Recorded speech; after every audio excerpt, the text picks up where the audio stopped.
Alright, so I know it's been a hot minute since I've kicked out a video. I know I managed to kick out the intermittent wiper video, and I have some more coming. I just need a little bit of time to edit those. But in the meantime, I've been keeping busy trying to get some things together to go ahead and help Kimber haul her Highboy and also Robert's old IDI Bronco up to Oregon. So while I've been preparing for that, I've been trying to get pretty much components for Robert's Bronco, digging through scrap yards, calling for parts, ordering everything that I can, so that way while I'm doing that, I can also throw some other things together. The other thing that I've been busy with in the meantime is I have been in need of a good hauling trailer. I have, as you can probably see in the camera's view in the corner here, I have quite a few pickup trucks and other projects up in the corner, and including Chief here that I haven't really gone through a lot. But and I will be doing a feature video for this truck. But in order to deal with this and the other two trucks that you can't see over here, I was kind of in need of the ability to tow them. So I went ahead and I tracked down this sucker with the help of Corey Pratt. He gave me a big help on trying to find this trailer because I was dealing with other dealers that weren't so great to me, or had stock and then went ahead and sold them because for some reason in COVID-19 USA right now, a trailer's something hard to come by. I'm guessing manufacturing's probably down, and even with manufacturing being down, I'm quite certain that everybody's probably spending their money on stuff like this for their toys. So anyhow, Corey turned me on to Snake River Trailers, which I picked this one up for about $7,500. Not too bad.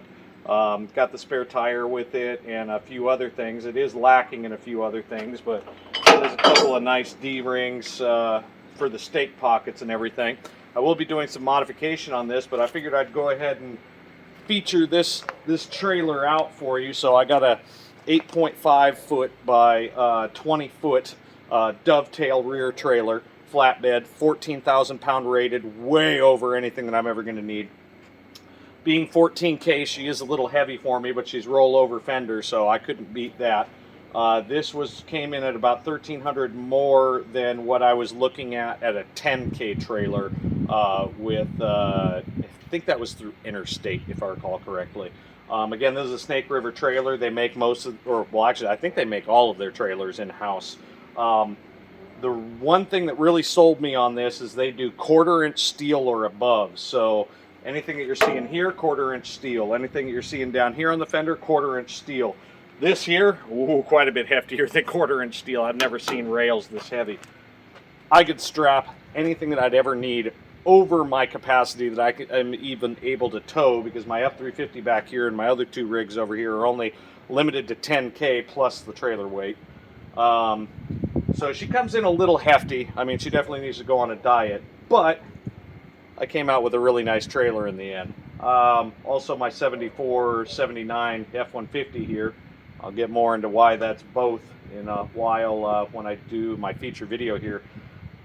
But she's gone ahead and already marked her territory. I had a pretty decent oil leak trying to run her up on the trailer. I didn't realize I think I have a rear main seal leak, so that's going to make it interesting to go ahead and seal this deck. But anyhow, to go ahead and have the room, I had to load up the pickup truck on there. But one thing that I will be going over will be modifying some things on this, maybe welding in some extra pockets, adding more D-links, the trailer box and the winch, and I will be going over some other things like the staining of the deck.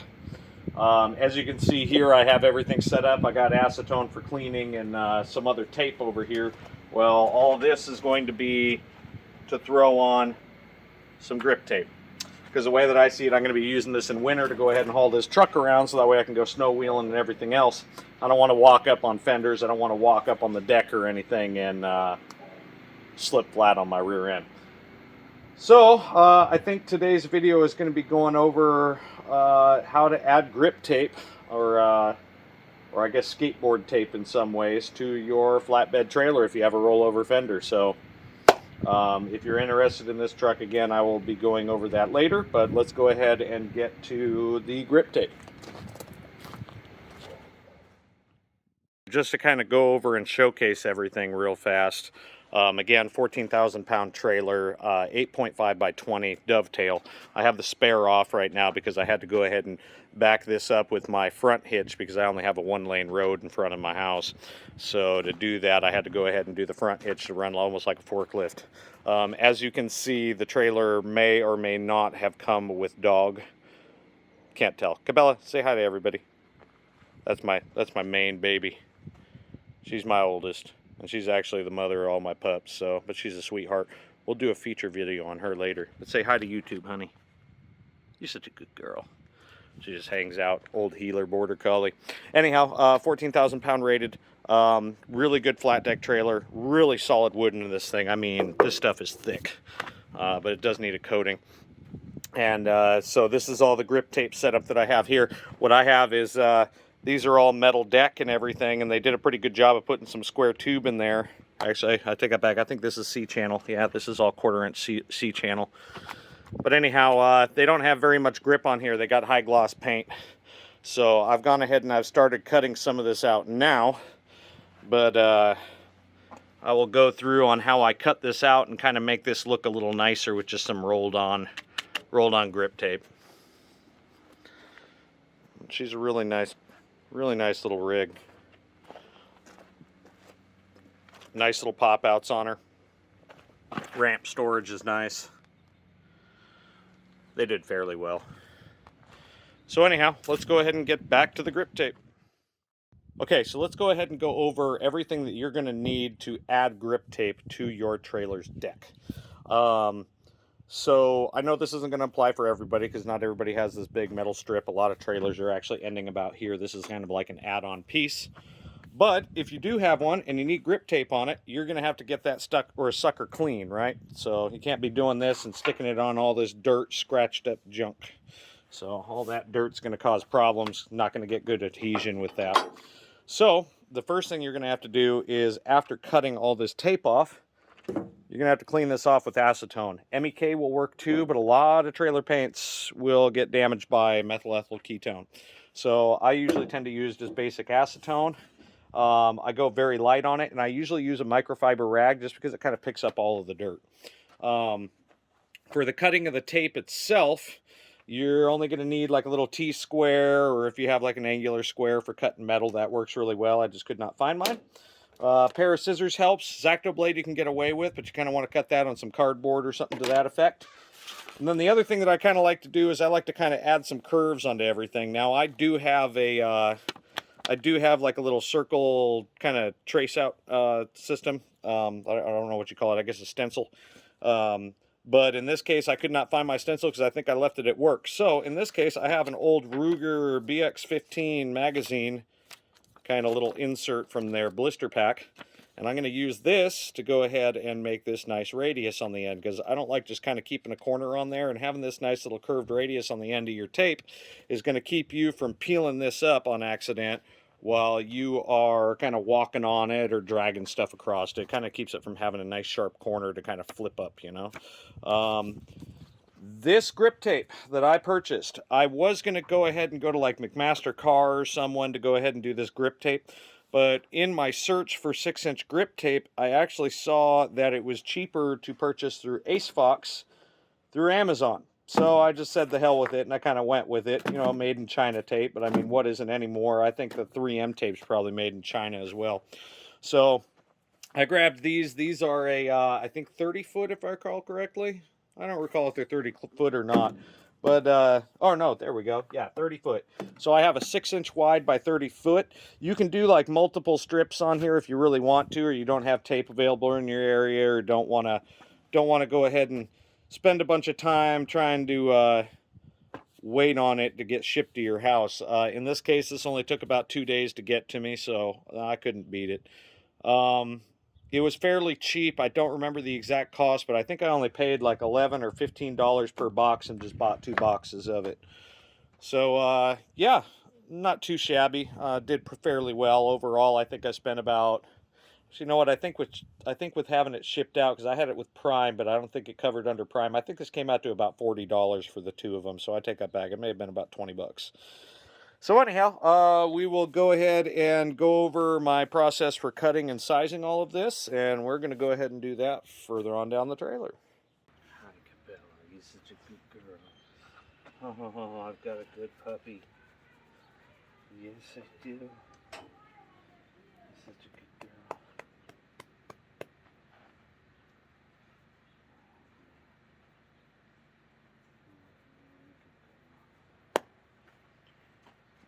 Good puppy. So to go ahead and start out with, you're going to be getting your grip tape usually on a roll like this, unless you get some weird folded one in a small box. When you're buying 30 feet of this, you're normally going to have a nice roll. They'll have a little piece of tape on there you got to cut off, not a big deal. Normally when they cut this stuff, I don't trust the end of it. Now I've already gone cutting on this, but I don't have the trim piece over here. I think I tossed it. But they usually don't tend to cut this fair or too straight. So I will normally go ahead and take my T-square and kind of make sure that everything's squared up on the end, because the squarer that looks, the better off you're going to be and the nicer it's going to look when it's on your trailer. I don't know if you care or not. Some people just look at everything as a utility trailer. Myself, if I'm going to do a job on something, I want it to look nice. So this one's already been cut, so again, I won't have to cut that or anything. But I do need to go ahead and size this. So for the rollover fenders, you're kind of working on something a little more three-dimensional than the deck further on down the line. So because of that, a lot of people will usually tend to start at the end of the fender and roll up the side or the top of it and then right back down the other side.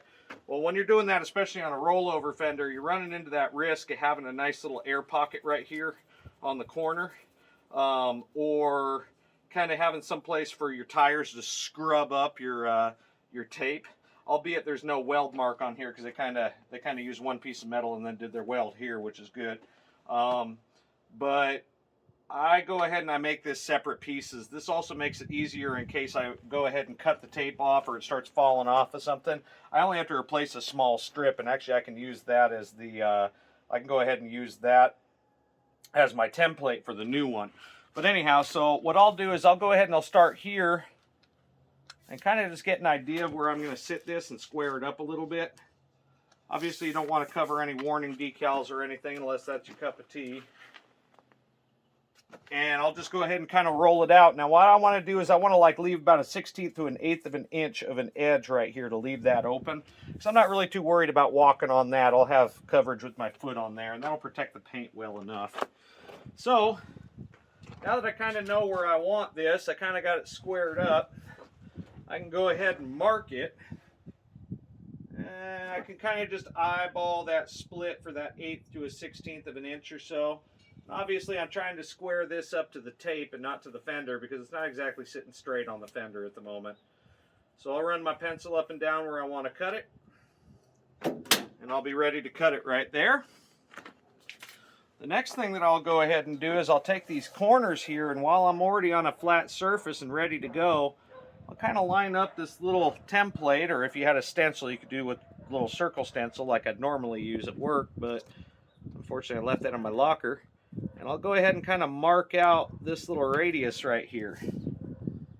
I'll match that up here. Now keeping these square really helps. So I mean, you just kind of want to look down the line and just make sure you don't have a bunch of white showing. Go ahead and mark that out. Before I cut this piece, I'll go ahead and do the same. Kind of just radius that out.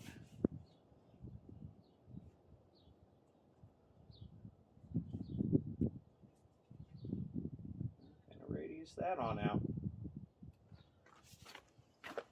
Now from there I'm pretty well ready. So all I really have to do is just go down this line and just go ahead and strip it out. Just keeping it as straight as I can and doing the longest amount of cut that I can with the jaws, because the more that you sit here and reposition and start cutting again, the more it's going to kind of make it a jagged edge. And just kind of follow along that line and cut down the center of it.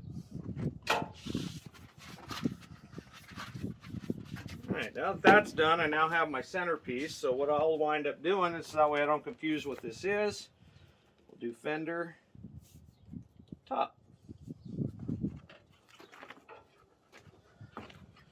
And this will actually work out so that way I can kind of have a template later on if I want to kind of roll this up and go ahead and put it in a little box or my toolbox or something, and then I have a template to cut new ones, and I don't have to take it off my old fender. So anyhow, all you have is you have that little radius that I drawed out.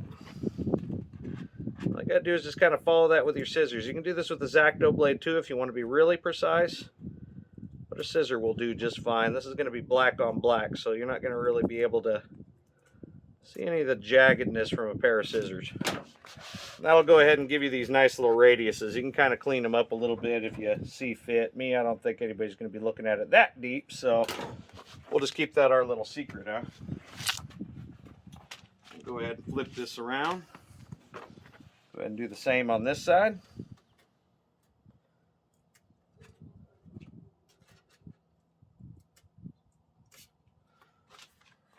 I got like a little corner right there. It looks like I'm trying to slice my finger off there, but I kind of go pretty easy with scissors. I do a lot of datacom work, and I have in the past, so I kind of got used to scissor control. I don't really suggest trying to put your meat in front of the scissor. So anyhow, now flipped over, kind of looking at it. She looks fairly good. Looks like it'll fit up. Nice and flat, nice and square. I won't put that on just yet, but I do like it. So now that I know that this is going to size up and I don't have to cut any more off of this, or I'm not quite short on it, the other thing that I will do is I'll kind of kick that off to the side, put this one upside down, kind of roll it out. And so kind of assuming that this thing is within a 1/16 of an inch, because usually when fabricating, if you're within a 1/16 of an inch, that's kind of that welder's mark to go ahead and have a good product. You know, 1/16 of an inch is normal when you're not working on a live product like wood or something. So what I'll go ahead and do is I'll use this to template out the next one for the other side. So I'm not only just doing the one on this side, but I'm also doing the one on the other. Get that radius nice and pretty.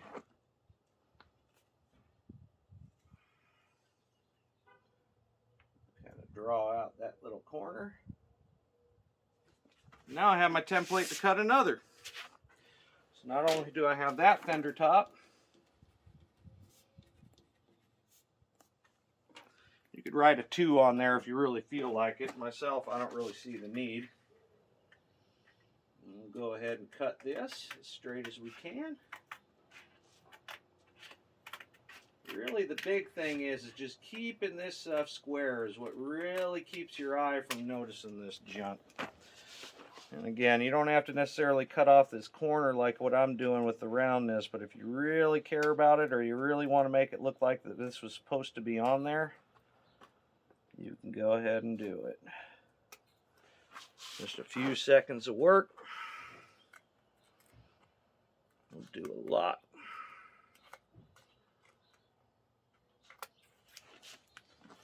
We'll do this one just a little bit closer up. So all I'm doing is I'm just kind of holding in like this, kind of just grabbing a little bit and just staying on that pencil mark, just kind of chopping away at it. So it looks like I got a nice little round radius. And so even though it doesn't necessarily look the cleanest there, it looks really good right there.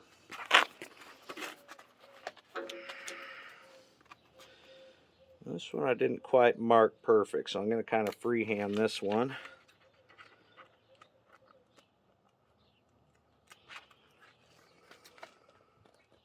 It's really hard to cut this and showcase it at the same time. So I apologize if you can't quite see what I'm doing. There we go. Now we got a nice little curve on it. I'll go ahead and double check this one just to make sure that she's okay. Looks fairly good. So I will go ahead and cut out the other strips that I need for these 2 other fender pieces and further on down the line. I've already got my front 2 cut. I did that before I started filming today. And we'll go ahead and pick up from there. Another thing to kind of consider too is when you're doing something that's a little more three-dimensional like this and isn't just a straight flat surface, especially like with rollover fenders like this, is you can always mark about where you want everything, and then you can go over this with your square to go ahead and cut it. Figured I'd go ahead and add that in real fast just because some folks don't necessarily think about that, but just marking it there and then extending her out and kind of going over with your square here.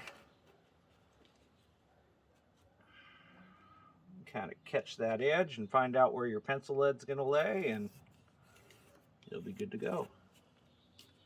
Fender rear. Okay, so now I have pretty well all of these strips cut out. So now kind of my next step after kind of laying these out and just kind of getting a basic idea of where I want to center them and everything, I'll take all these strips down and off. We'll start breaking into the acetone. So you don't want to go super heavy with the acetone, just because you don't want to be peeling off a bunch of paint or anything else like that. But you want to be good enough that you're kind of scrubbing off all this dirt and whatever oily layers the paint has left behind, or if you have an older trailer or anything, you might just have a lot of buildup of junk from just hauling stuff.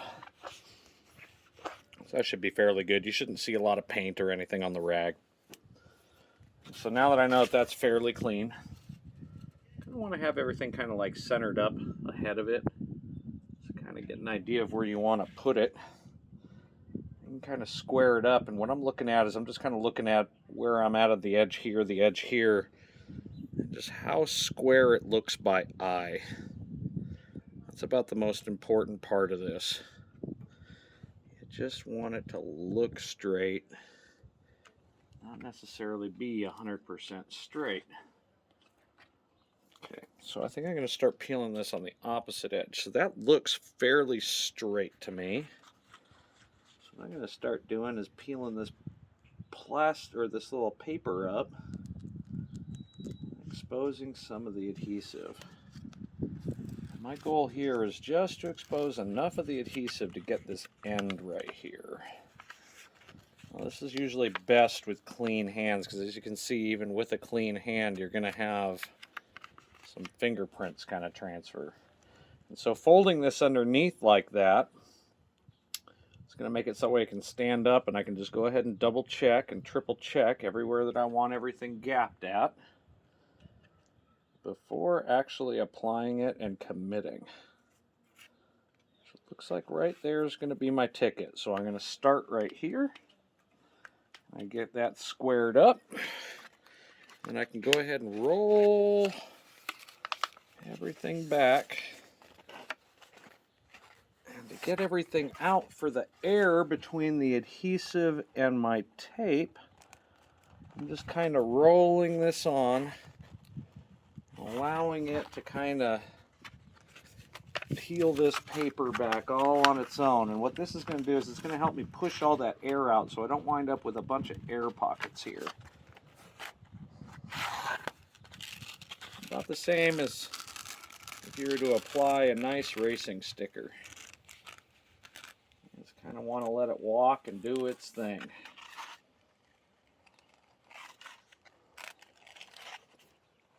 It still looks like she's fairly straight.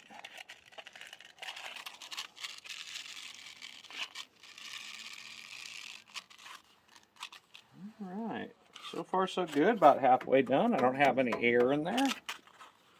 I've got a bunch of bugs trying to fly all over me. It's the only problem with spring around here. All them little insects are trying to come out and attack me, between the wasps, box elder beetles.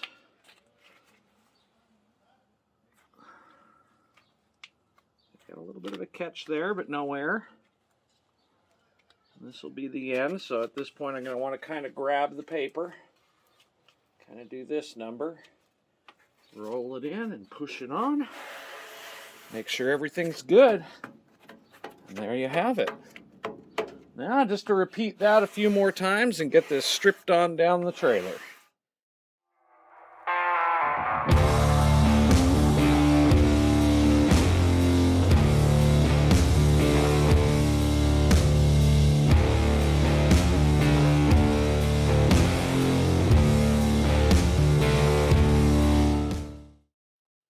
right, so hyperlapse over.